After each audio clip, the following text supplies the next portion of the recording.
My name is John and my beloved wife's name is Grace, and we're both 34 years old. I'm not fat, but I could lose a few pounds, and I've always thought I was pretty good looking. I had several girlfriends in college and never had a problem attracting the opposite sex, but all of that stopped when I met my future wife during my freshman year of college. We dated exclusively until the question came up, and 7 months later she became my wife.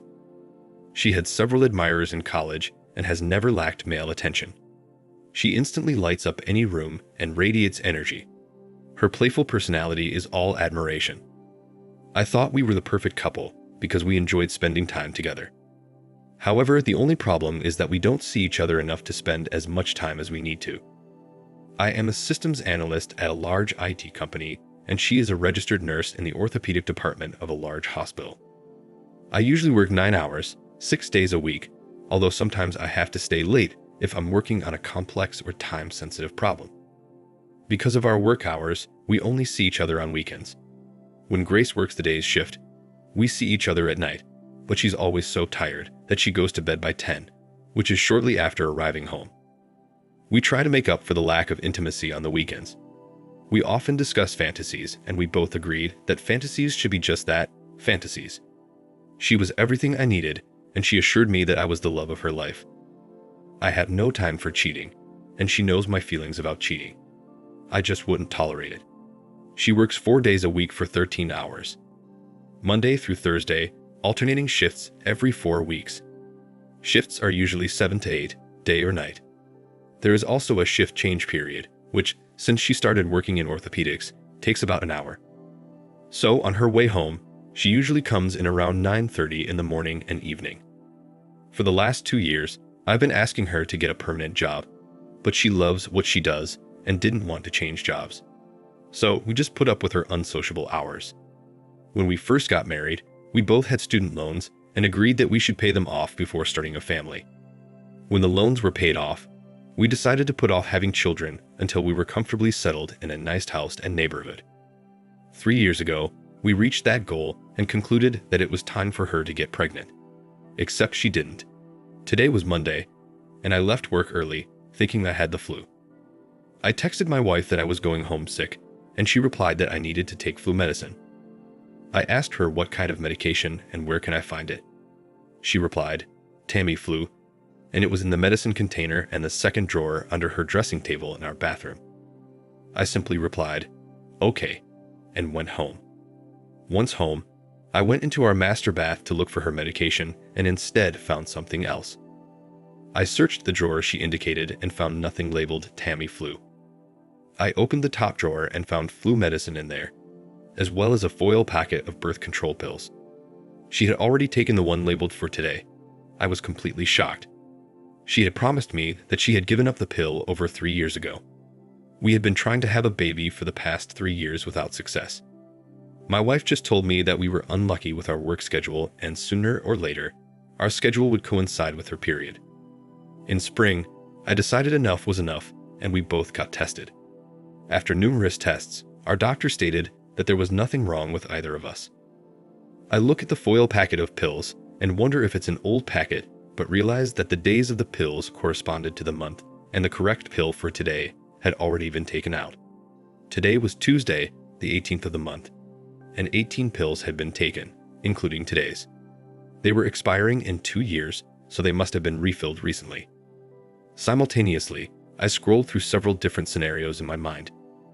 Did Grace really want a family? Was she having some sort of secret affair? Did she have health problems I didn't know about? Why did she lie to me? Our bodies weren't getting any younger, and the longer we put off starting a family, the harder it would be. How would I approach her? I took Tamiflu and disappeared into bed. Next thing I know, Grace is shaking me, asking how I'm feeling and if I need anything. I feel better and no, I don't need anything. I actually felt bad that she didn't share anything with me, but she didn't say anything. I watched her as she obviously thought I had passed out again. Undressed to take a shower, and it seemed to me that some parts of her body were reddening. Suddenly, I realized that she must have had an affair after her shift before she came home. When she worked in the other department, her shift change took less than 10 minutes. Why should it take an hour now? She didn't close the bathroom door, and I walked over to where I could watch her reflection in the full-length mirror in the bathroom. I thought she had spent an ungodly amount of time tidying herself up. Was this a regular thing? I had no idea because I had never watched her before. She undressed in our bedroom, and her clothes lay where she had left them. I picked up her undies, and yes, they were still wet. I returned it under her robe and went back to bed. I was angry without words. Up to this point in my life, I thought everything was perfect. Now I wasn't so sure. Next to me, Grace had acted like the perfect wife. However, I realized that there had to be a side to her that I didn't realize. I needed more information. She came back into the bedroom from the shower and got into bed with me. I had never been in bed at this time of night. She didn't even try to hug or comfort me, and I stayed on my side. She was gone long before I woke up the next morning. I called my boss and told him I had the flu. I had a bunch of sick days and needed some free time to figure out what to do. One of my best college friends had become a lawyer, so I called him and asked for advice. I soon learned that we had a no-fault state, and since we had no children, we only had to split our assets 50-50. The biggest thing was our house, which had accumulated some equity that needed to be sold and the proceeds divided. My friend agreed to represent me if I decided to file a lawsuit. He assured me it was a slam dunk. At 8 o'clock that evening, I parked outside Grace's car to follow her. We both have iPhones, and I checked her location with the Find My Phone app and determined that she was still in the orthopedic ward. After 10 minutes, I realized she was on her way, so I called the ortho and asked to speak to her, but was informed that her shift was over and she had left. I realized that she had lied to me about the shift change period, which was actually only 10 minutes or less. I continued to watch the app on my phone and realized that the blue dot had stopped in an area that was unfamiliar to me, but still within the hospital complex. I got out of the car and decided to find her phone. It wasn't as easy as it looked. I found a place, but the wrong floor. Finally, after at least 20 minutes, I found myself outside one of the rooms used by doctors to rest when they work long shifts. Inside, I could hear the sounds of lovemaking. I needed to hide to see who came out of the room, and I managed to find an open janitor's closet about 50 feet away. After about 20 minutes, Grace came out of the room and headed toward the garage.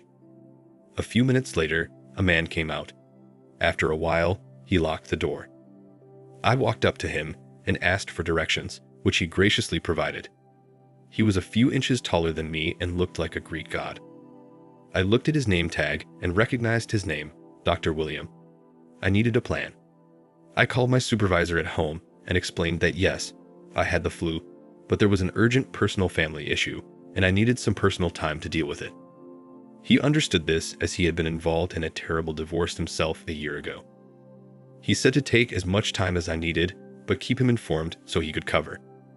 I then called my friend, Max the lawyer, and told him that I wanted Grace to be serviced since she had left the house after sex on Thursday night. He said he could arrange that and asked if he could help with anything else. I didn't know what else I needed to do, so he offered to split our money and canceled the credit cards. Did I have any plans after I left her? Was there anywhere for me to go?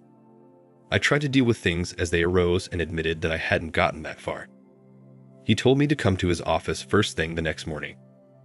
Max had done this several times, and he had a checklist of things for me to do. He even had a list of hotels with reasonable weekly rates. I had a few things to do, starting with contacting a transportation company to schedule a small shipment to be delivered the next morning. I planned to just put my stuff in storage until I found a more permanent place to live. Next stop was the bank, where I withdrew half of all our accounts and canceled our credit cards. I reinstated the accounts in my name only and ordered new credit cards. I then called and disconnected her cell phone at midnight after I was served. That evening, I was sitting in my computer room saving files that I might need in the next few weeks when Grace came home on time at 9:30. We exchanged greetings, then she went to shower and went to bed. I also went to bed early, very early as I had a busy day ahead of me. She never once noticed when I went to bed. I didn't notice at all how cold she had become. The next morning, she left the house early and the movers arrived at 9 sharp. I had a list of things to take with me and stickers on everything that needed to be packed. My car was packed with suitcases and computer equipment that I would need for work when the movers were done. I went out and bought one black rose because it symbolizes death and leaving, and also indicates major changes or upheaval in the future. In this sense, a black rose also means the death of old habits and old order. In this case, it meant the death of our marriage. I placed it in the center of the kitchen table and wrote a short note. Grace, if you remember, I called you on Monday and told you I was sick and was going home. You told me to take Tamiflu and told me where to find it. However, it was not in your second dressing table, but in the top drawer next to your birth control pills. Suddenly, several pieces of a large puzzle came together. You weren't even trying to have a baby because you were having an affair with a doctor at work. I think your affair with Dr. William was more important than our marriage, and I understand it's been going on since you were transferred to orthopedics. So many lies, how could you? I thought we had a great marriage and trusted each other completely. I thought you loved me, and now you've broken my heart. Surely you knew that when I knew our marriage was going to break up. Guess what? Since we have a no-fault state, I don't need proof of your infidelity, which by the way would be very easy to obtain. I split our accounts and took everything I wanted out of the house. Have you discovered that your cell phone and credit cards may not be working? By the way, find somewhere to move because in 60 days, I'm listing the house and anything left inside will go to Goodwill. Now you're free to do whatever you want. I bet he's married and has a family, doesn't he? You have to realize his wife will find out. What will the hospital say? Remember when I said I wouldn't tolerate infidelity? I'm just preparing you for what might happen in the future. Not your husband anymore, John. Here's my wedding ring. I don't need it anymore. So I left the paper with the ring on the table and left the house. I checked into one of the hotels with a weekly rate and waited. Grace was served by a deputy sheriff who worked for Frank in his spare time. His specialty was service. Apparently, she had a tantrum and passed out. The doctor had to come out of his room in his underwear to render aid to her. But an hour later, she called, angry and wanting to know why I had sued her for divorce. I asked her why she even asked such a stupid question. I told her that she had been cheating on me since she went to the orthopedist, which was over 2 years ago. She asked when I found out about her affair, and I told her last Monday when I was looking for Tamiflu. I found her birth control pills. I heard her sigh on the phone. After that, it was easy to figure it all out. I disconnected the phone call. Apparently, she hadn't read my letter. I didn't get much sleep, but I decided to go to work the next day. I found a mountain of work that had piled up. I had nowhere to go or no one to go home to, so I started working 16 hours a day, 7 days a week. Max and I talked often, and one day I asked him if the doctor was married, and if so, was there any way to let his wife know? He would consider it. Grace was fighting the divorce. I hadn't seen her or heard from her, but her attorney was in contact with Max. The hearing date was approaching, and I found myself in the same room with her, though she wasn't looking at me. I was wearing a suit with a black rose in the lapel. The judge was unfriendly and didn't like divorce cases. Grace wanted us to go to counseling, and Max asked what was the point since she had been having an affair for a while. I'd bluntly told the judge that I would not attend any court-ordered counseling. I didn't care if he put me in jail. As far as I was concerned, my wife was a lying, cheating, deceitful girl, and I didn't even want to be in the same room with her. I told him that in his opinion, I had done nothing wrong and that it was Grace who broke our wedding vows that led to the divorce. Sent her to counseling as she was the one who needed it. I was quickly found guilty of contempt of court and fined. I didn't really care. I was furious and Max had to get me out of court before he could say anything that would send me to jail. He reminded me that it was only a hearing. I asked Max to find out if Grace was avoiding the doctor. I wanted to do some serious damage. Max hired a detective who set up a video camera in the doctor's break room and filmed them after hours. She was also caught trashing me on audio tape. The sex would make an X-rated movie look G-rated. There was almost no kissing or touching. They were just duck buddies. I asked Max if the hospital could be held accountable now that we had video evidence. He didn't think we could use the video in court, but certainly the video, if leaked from an anonymous source, would give the hospital a bad name and attract unwanted publicity. He advised me to wait until the divorce was finalized and then send a video to the hospital administrators, the doctor's wife, our friends, and family. He gave good advice. If she was fired before the divorce was finalized, I would have to pay alimony. I, of course, did not want to do that. Finally, the day of the divorce came, and the judge ruled in favor of divorce without consultation. He said too much bad blood had already been spilled, and he felt our marriage was beyond repair. So the divorce was granted. The next day, the video leaked from an anonymous source completely unrelated to me. Shit quickly hit the fan. Grace called me and asked me why I did all this. I told her that there was no proof that I had leaked the video. However, I wanted to thank whoever had done it. I also reminded her that I would not tolerate being cuckolded, and she did it to my face and even continued after I filed for divorce. She had dissolved 2 marriages. I said it could be worse, and she said it could be worse. It got worse the next day when our family and friends reacted to the video. Everyone took my side, and no one had nice words for her. Everyone thought we had such a perfect marriage. That was 3 years ago, and I haven't seen Grace or heard from her since. She's been shifty and badly burned out. I married a second time to a wonderful woman, and we have a 1-year-old daughter. My new wife wants a big family and plans to be a stay-at-home mom. That's what I've always wanted. If you are wondering what happened to Grace and William, they had a hard life. Grace tried for almost a year to talk to me.